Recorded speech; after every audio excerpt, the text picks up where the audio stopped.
Gabriel Llama.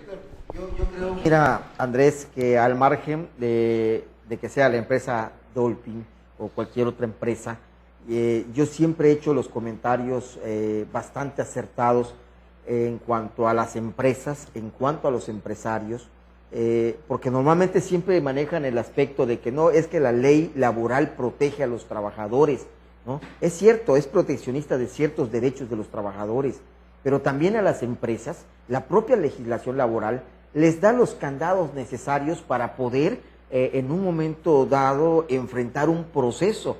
Es decir, hay cargas procesales que no pueden quedar fuera de la parte patronal. En este caso, por ejemplo, los contratos, los horarios de entrada y salida, los pagos de nómina, los pagos de vacaciones, los pagos, ellos deben tener sus recibos para que en un momento determinado puedan acreditar que sí efectuaron el pago de esas prestaciones. ¿Qué ocurre? Desgraciadamente, como acaba de decir el señor Elmer González, muchas veces cuando vamos trabajando un asunto, la gran mayoría de las veces nosotros enfrentamos dos aspectos. El primer elemento con el que tenemos que tratar es con el cliente, porque muchas veces después de haber llevado todo un proceso, de haber ganado un procedimiento, como en el caso de Elmer, resulta que el trabajador, pues mejor te cambio, ¿no? Y me voy con otro abogado, y entonces con ese abogado a lo mejor te voy a pagar el 10% menos de los honorarios, pero ya obviamente estás por cobrar un asunto que desgraciadamente muchas veces no nosotros somos los que decidimos el arreglo, son el patrón, son el trabajador, que sí somos un vehículo y somos gestores para inducir, para tratar de solucionar los problemas.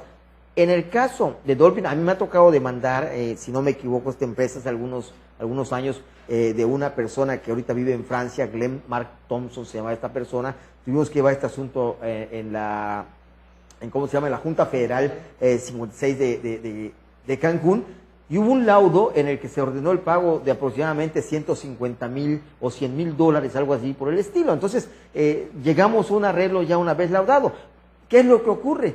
Que al final de cuentas, cuando ya la situación jurídica ya está avanzada, empiezan, Elmer, y no sé si tú estés de acuerdo conmigo, ciertos aspectos políticos a tratar de mover los hilos de un asunto que tiene ya todos los aspectos jurídicos plasmados, donde muchas veces las tercerías tienen que ser forzadas para que salven a esa empresa, tienen que ser forzadas porque resultó ser que hubo por ahí un hilo que se movió y dijeron, esto no va, y muchas veces esto, lejos de beneficiar una buena procuración de justicia, lo único que hace es obscurecer la labor de los juzgadores, porque en realidad es así. Entonces, ¿qué significa esto? Que realmente creo que las cámaras empresariales, la propia Secretaría General de Gobierno, tiene toda la obligación, la Secretaría de Trabajo y Previsión Social, realmente de hablar con las empresas a través de la Inspección del Trabajo, para que vayan observando los elementos necesarios que debe observar una relación obrero-patronal. Pero si no tenemos una inspección de trabajo que venga a supervisar que ese trabajador sí tenga seguro social, que lo tenga registrado con el salario adecuado o que tengan los esquemas que marca la legislación, obviamente cuando llevas un procedimiento como lo hemos llevado muchas veces, pues tenemos que forzar a llegar a un arreglo, porque al final de cuentas, pues los abogados litigantes cobramos nuestro porcentaje de lo que trabajamos.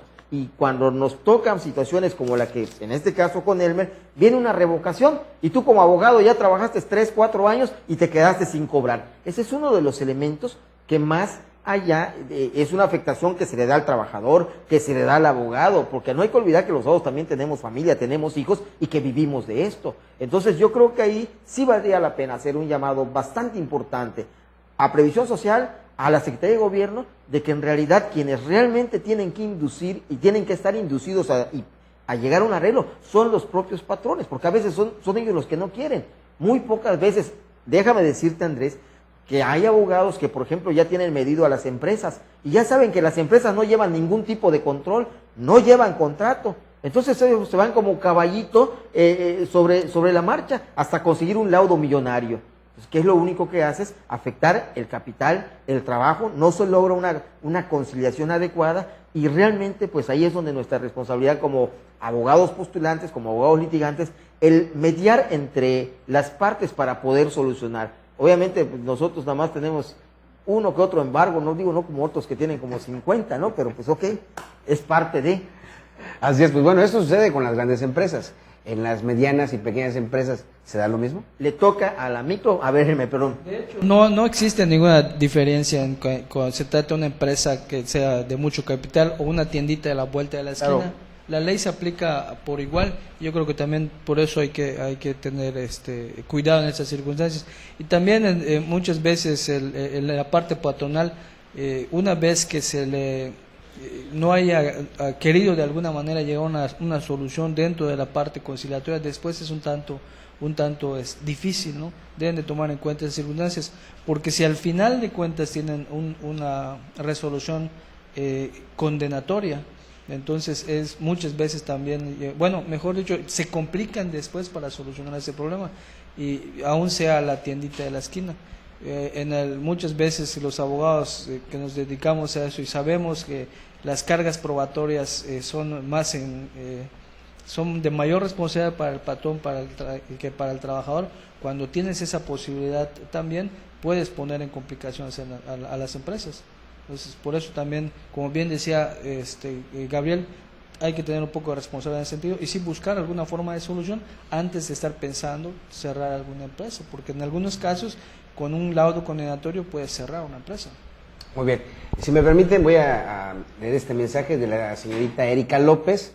Dice que la decisión que tomó la jueza, lo voy a leer tal como es, el que tomó la jueza sobre el caso del violador fue la mejor porque es una mujer de ética y profesional.